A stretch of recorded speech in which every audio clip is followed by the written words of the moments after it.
So 22 మంది కుటుంబాలకి ఆయన కీలక పాత్ర వహించారు అడ్వకేట్ గారు. సో ఈయన ఆయన ఉన్నారు. సో మీరు ఏ పాత్ర చేశారు? వాళ్ళ 22 కుటుంబాలకి తేవడానికి ఏ ఏ పనులు చేశారు?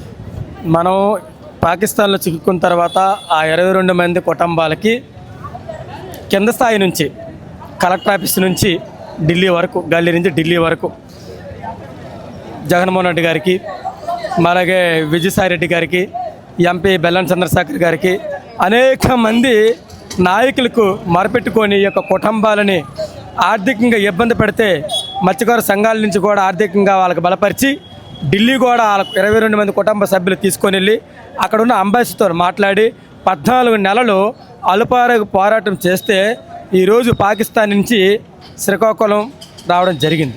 ఓవరాల్గా మీ మత్స్యకారుల కుటుంబం మీద ఈ సినిమా వచ్చింది కదా, యాజ్ ఏ అడ్వకేట్గా మీరు ఏ విధంగా ఫీల్ అవుతున్నారు?